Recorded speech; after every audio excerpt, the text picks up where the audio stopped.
All right, welcome to Wisconsin Weather Experts right here on Fox Local and, of course, the Fox 6 YouTube channel. It is going to be an interesting couple of days because, of course, we have quite a bit in the way of wildfire smoke in our air. It is a very significant air quality concern, and we will dig into that in depth coming up in just a very few minutes. Of course, always want to bring you up to speed on what's happening weather-wise and right here on planet Earth all around the globe. And, of course, starting a little closer to home, we want to go for an update down to Racine. This is a very sad story, sad update there, a tragic update from the weekend. Down in Racine, we've learned that the 15-year-old girl that was pulled out of Lake Michigan on Thursday evening has indeed passed. She and other kids were swimming near Cary Hogle Park when she disappeared. Dive team members found her more than 15 minutes later, and she was taken to hospital where she unfortunately did pass away. At the time, there was indeed a swim advisory for Lake Michigan due to the strong northeast winds creating higher than usual waves and very strong and very powerful rip currents. You can see some live video there of some of the stronger waves crashing in. I have to urge you to please take that very seriously. Lake Michigan is a massive body of water, capable of incredible, powerful waves and currents. It is essentially an inland freshwater sea, and so when we get those advisories out, it is important that you stay out of the water. Go to the beach, take some pictures, but be very, very careful when we get the big waves and the high wind over the lake like that, especially a northeast wind, which has a lot of open water. We call it open fetch of water to really start to drive those waves and create those rip currents and dangerous conditions. So again, when those advisories are out, please do heed those, and our sympathies, of course, go out to that family. All right, let's switch to the Coast Guard. Interesting rescue here, a daring one indeed. Look at this. Listen to this. Yeah, the sounds right there of a daring Coast Guard rescue to save 3 boaters that were stranded on an island in Lake Erie. The crew rescued the sailboaters early Thursday morning on Middle Island. That's on the Ontario, Canada side of the lake. The boaters got stuck after competing in a race in Cleveland. Strong winds and huge waves there making the save very, very difficult. We immediately saw the survivors on shore. They were flashing lights at us, so we were able to pretty much start making our plan for what approach we were going to do. Initially, we were going to try and put them directly on the rocks, but it was just, with the wind conditions the way they were, it just wasn't a safe situation. I swam kind of through the breakers. I got kind of twisted and turned around a little bit, and I gracefully washed up on the shore and kind of slithered up into the rocks. They look pretty relieved to see somebody finally on the ground. They've been out there for a while with nobody able to get to them. Quite the story indeed. Some incredible visuals there. Lake Erie, also a very large body of water, much more shallow than Lake Michigan, but still, as you can tell from some of that video, incredibly powerful waves and wind there. Switching to the American side here to Detroit for some flooding. Terrifying moments caught on camera. Driver tries to pass through a flooded tunnel at Detroit Metro Airport. Check this out. Oh my God. Oh dear God. Oh my God. Dear God. Yeah, very frightening indeed. Sudden downpour Monday caused an overflow of water to cover the roadway, causing major backups and grounding flights. The car did make it through. Would never advise that. They did make it through the tunnel.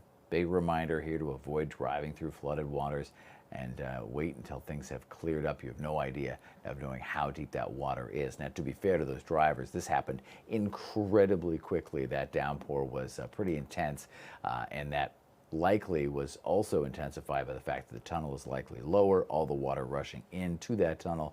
So they may not have had a ton of time to react, but if you do have time to react, you should never drive into a situation like that. And I think after seeing that video, you'll probably agree with me. All right, let's switch to Jainsville. This is actually Jainsville firefighters in Texas. Yeah, the Texas Hill Country rebuilt after some devastating floods there, though. 2 members of a Wisconsin task force, Task Force 1, they're from Jainsville. They're from the fire department there, and they are reflecting on their time down helping out the search and rescue efforts. Nicole Herzog has that story. As deputy chief with the Jainsville Fire Department, John McManus has seen a lot over the years. Things that you wouldn't find on a normal fire truck.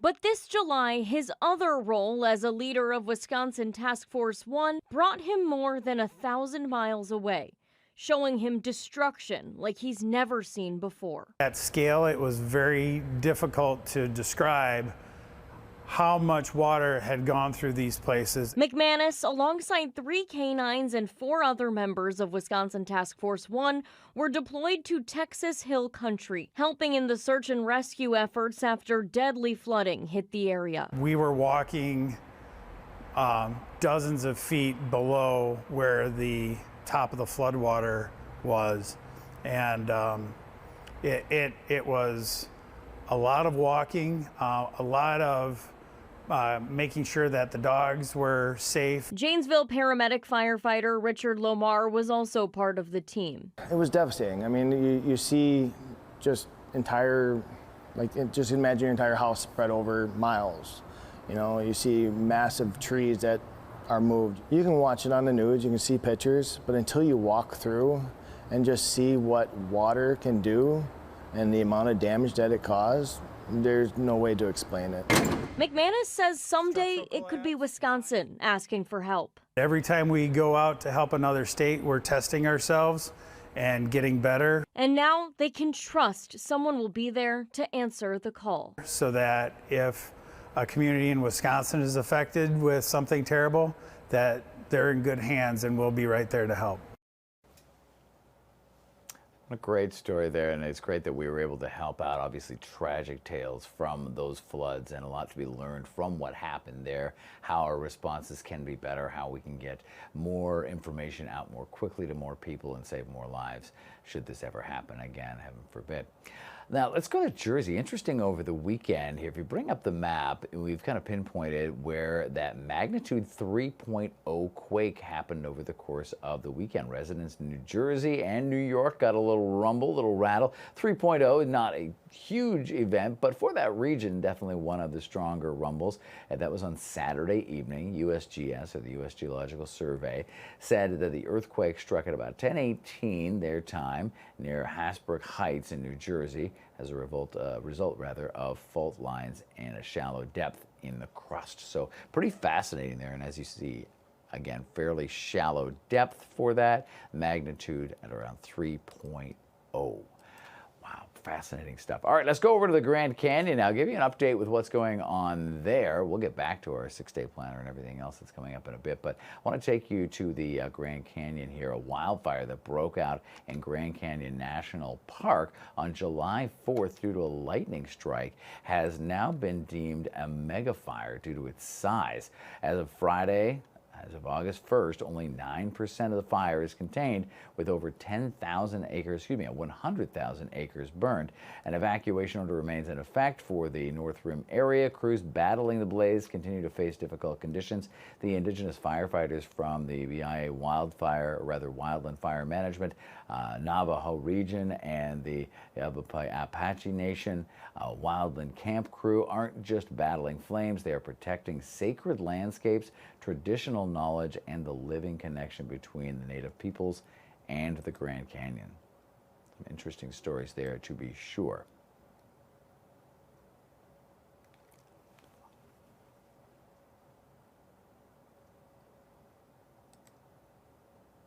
Okay.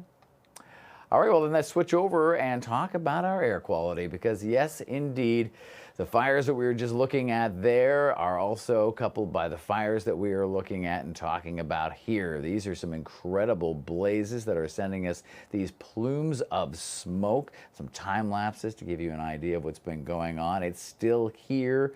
Air quality is among the worst in the nation, or has been for the last couple of days. That's not likely to change in a big hurry either. So let's go kick off our regional overview here as we take a look at some of those regional cameras, and some of them look a little bit better than others, and that is going to be the case for the next little while. We're going to have some spots that don't look as bad, and then some spots that really do look pretty rough, and that'll vary off and on for at least the next 48 hours. Now, notice how the impact here stretches off to the east. So the fires are here, and the plumes are coming down through here, and it's particularly bad into Canada as well. We don't have those warnings on the map, but you can see from Wisconsin, Michigan, parts of Indiana, through Pennsylvania, New York, all the way out to Maine. In fact, air quality is poor all the way out to Newfoundland, which is this island way on the edge of the map in far eastern Canada. So this is a wide-ranging impact inclusive of all of our immediate viewing area. Air quality alert continues through until noon on Tuesday, and there's why. You see the surface level smoke is very poor, hasn't really varied a ton through the course of the last few hours. There have been a few pockets where it's not so bad. Certainly a little bit better down the road. Our friends in Chicago, even parts of Lake County and McHenry County are doing a little bit better, but pretty much anywhere in Wisconsin or the UP is dealing with very challenging conditions right now. If we look at our actual air quality report, so based on the readings of those particulates that are in the air, those fine particulates that impact your lungs and eventually get into your blood, well, those are obviously in a very bad range. Everything shaded here in this red is considered unhealthy for everyone. So that means any significant exposure to this could impact your health. Might be something as simple as a sore throat or a headache, might be something more significant long term. In fact, recent studies have shown that prolonged impact from wildfire smoke can have impacts on your human health 20, 30 years down the road. So I urge you to take care today, minimize your exposure to this. And when you are out there, if you have to be out there for a longer period of time, maybe it's time to break out those K95 masks, or those masks that you used back in the day, right? As we zoom in a little bit, you'll notice that some parts of the Milwaukee Metro at the moment are in the lower orange category, which means unhealthy for sensitive groups. So you have to have underlying conditions for that to be impactful for you. But bear in mind, those impactful conditions might be something as simple as asthma, right? We don't talk about chronic or necessarily critical patients here. We're talking about folks with day-to-day, everyday problems that are related to respiratory or even heart-related issues. So please be careful. There again is the surface level smoke, but as we roll into the future, we'll have some improvement at times. Might take until maybe midday Wednesday to really come out from under this. Now, through that whole time, people still want to get down to State Fair, and I understand that. And the good news is there are areas at State Fair where you can kind of get in out of this poor air quality, get into some of the buildings that are air conditioned with the refreshed, recycled and filtered air, and you should be all right. High pressure will keep us fairly dry for the next little while. Nothing in the heat headlines right now, but wow, are we going to change that? Look at all this heat waiting in the wings. It's going to come surging north into our area later on this week, and all of a sudden we'll start to jump up into those 90s by Thursday, Friday, Saturday. Today we'll likely touch 80, which is a hair below the average, but then we start to get things cooking again by Thursday, Friday, and Saturday a good double digit above the averages. All right, stick around. We've got more Wisconsin weather experts coming up in just a little bit. In fact, we're going to connect with our friends at Fox Weather Channel. Stick around for that.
Thanks for joining us here at Wisconsin Weather Experts on Fox Local and, of course, the Fox 6 YouTube channel. Don't forget to click subscribe. We're hoping to connect with our friends over at Fox Weather in just a little bit here. We're troubleshooting some of that connection. If we get them online, we'll be able to have a good chat about what's going on with all this wildfire smoke and other topics of the day. But in the meantime, let's talk about something that you don't necessarily expect to be talking about in a weather show, but this flesh-eating parasite is making news. Yeah, it's spreading across Mexico and Central America, and the United States is on alert for it to spread. It's a New World screwworm, and it's a fly larva that infests the living tissue of warm-blooded animals, including humans, causes a painful condition known as myiasis. And that, according to the Center for Disease Control, the name screwworm refers to the feeding of the larvae or maggots as they burrow or screw into healthy tissue. This is disturbing, causes extensive damage. If untreated, more larvae can hatch and feed on the host, which can be fatal. Officials are trying to prevent this spread, but by not having screwworm flies have contact with non-infested animals, they want to quarantine and treat infested livestock that can help with the fly's reproduction cycle. Other ways to use this is to sterilize the insect, which exposes the pupae to a gamma radiation to sterilize the flies. Thankfully, this worm has not so far been spotted in the United States, but we are watching for that. And of course, this is connected often to weather conditions, right? Flies, ticks, mosquitoes all have certain environmental conditions that they need to breed and spread. Now with this, though, you add in that livestock component, so it adds another layer to trying to take care of this and trying to keep people and livestock safe, obviously. All right, let's switch gears. I know you're probably trying to have lunch, so we want to switch, but we're still going to talk about bugs. It's an invasive bug trying to make Metro Atlanta its new home. The spotted lanternfly has been indeed spotted in Fulton County. Insects can kill plants and trees vital to Georgia's ecosystem and economy. As Fox 6's Rob Durendez explains, researchers at the University of Georgia want to help you track them down if you're in that area. So if you see a spotted lanternfly, you got to first kill it, then take a picture of it. That's what entomologists at UGA want you to do after this invasive pest has crept its way into our backyard. Right now, it's being found in Atlanta. A growing warning from University of Georgia researchers. This invasive insect is on the move. The spotted lanternfly likes to destructively snack on 70 kinds of plants and trees. North Georgia is also home to our apple crops and peach crops, things like that. Those are all hosts for spotted lanternfly. The bug is originally from Asia and came to the northern U.S. in 2014. The Georgia Department of Agriculture has only detected them in Fulton County so far. It was first found in Georgia in 2024, and there have been several more confirmed sightings in a similar area. Researchers hope to stop them from spreading because they could cost Georgia's agricultural industry millions. If you spot one, here's what researchers want you to do. First, make sure it's not one of these lookalikes that are native to Georgia. But if it is a spotted lanternfly, crush that thing and tell them about it. Squishing is very important, but if you also report what you're finding, then the researchers know it's there as well, and they can help in their research and management efforts. Rebecca Wallace is in charge of the state's official spotted lanternfly tracking tool. Along with this website, they also have an app where you can report possible sightings. Any kind of flat surface they'll lay their eggs on. So that's a major way these can spread very quickly and make these big, long jumps like it did into Georgia. Our problem is that they're competition for our food. Help us all out and step on it. And again, the good news is so far they've only been spotted here in Fulton County. Rebecca says every piece of information they collect is so vital to state and federal agencies that track this spread and ultimately aim to contain it. At Piedmont Park in Atlanta, Rob DiRienzo, Fox 5 News. Thank you very much. Fascinating story there for sure. Here's another bizarre story as we continue our outdoorsy animal-related sequence here. A bat flying into this poor woman's mouth. Erica Kahn was vacationing in Glen Canyon National Recreation Area last year. According to health officials and the news outlet there, Kahn was just taking pictures of the night sky when this bat just decided it was going to land in her mouth. She had to get rabies vaccination, and of course then the bills from all of that started coming in. She racked up nearly $21,000 of medical bills because this bat just decided to make a landing inside of her mouth. Oh my goodness. At the time, she was in between jobs, didn't have enough insurance coverage, but now is employed again. Of course, she still owes that debt, but wow, I can't even imagine what that felt like or how that poor woman was scared to death, I'm sure. You think about it getting into people's hair, because that's what they do on TV, right? They panic because they're going to fly into your hair. Bats, of course, are not trying to fly into your mouth or your hair. They want to get away from you. That's their natural instinct. They have their sonar, which can sometimes get mixed up, and that causes them to fly into things they shouldn't fly into. I've never, ever heard about a bat flying directly into someone's mouth before. I apologize that you may be having lunch as you watch this show. We may have to come up with a future heads up or trigger warning for any of these stories during the lunch hour. Let's switch to fireflies, right? Fireflies have got to be a nice story for us to talk about at lunch hour. It's a welcome sight indeed for millennial kids. They've got more fireflies coming out this year. Experts say, though, that the population of fireflies is actually still declining. So while you may be seeing a few more, they are still on the decline. They say the wet spring may have created the ideal conditions for young fireflies to grow into adults to set a summer night aglow, but the bugs are waning at a faster rate than ever before.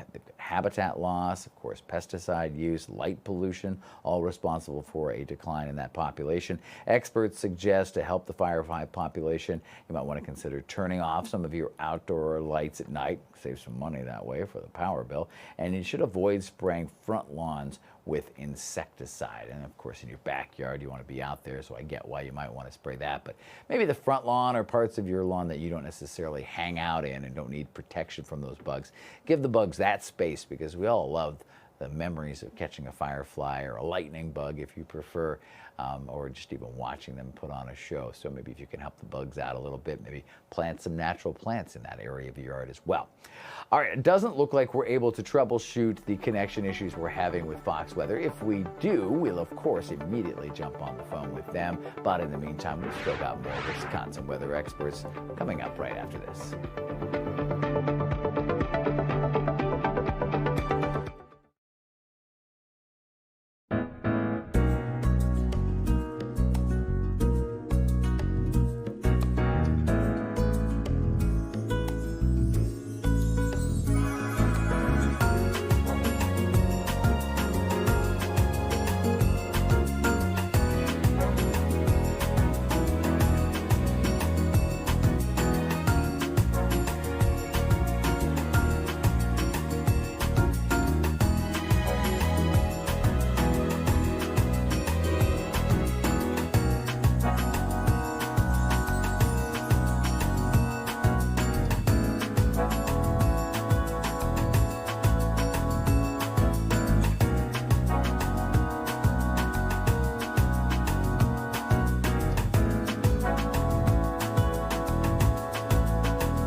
Wisconsin weather experts back on your TV set, your telephone, wherever you watch digital content, because we're there. YouTube, Fox Local, you name it. All right, let's talk about this because we've got a lot of stuff going on still weather-wise. We want to keep you up to date. If you have any questions about what's going on in the world of weather, just hit up that QR code, send us your question, and we will get right down to it. We'll do our best to get you an answer. And, even some of the more science-related questions, even if it's not straight on weather, if it's in the world of science, we'll try to get you the best answer that we can. Now, I got to ask my producer a quick question here to remind me what story we're moving on to next. Are we going to go talk NASA? All right, we got time for SpaceX. Let's do that. I think we got a quick clip here first, though. 3, 2, 1, ignition. Engines full power and liftoff. Go Falcon, go NASA, go Crew 11. I love those countdowns. It's my bucket list to go see one. SpaceX crew is traveling to the International Space Station. NASA astronauts launched into orbit from the Kennedy Space Center in Florida. Friday morning, the crew will spend 6 months on the International Space Station conducting experiments and technology demonstrations. The mission is part of NASA's Commercial Crew Program, aiming to maintain continuous U.S. human access to the ISS, the International Space Station, and support future deep space exploration. Do we have time for the dog and the drone? Because it's a cute video. I think we do. A drone helped rescue a dog in Indiana, and the clever mission, all caught on camera. The dog was stranded, oh, poor little pup, on a river sandbar. Firefighters used a drone to guide the puppy to safety. You can see the curious dog kind of watching the device before it decides to make its way back to the river bend. Aw. There you go. We ended on a cute note. Sorry about all the bugs and larvae earlier if it upsets your lunch. We'll be back with more crazy weather, nature, environmental, space stories tomorrow on Wisconsin Weather Experts. Never miss an episode, but if you do, they're all on demand.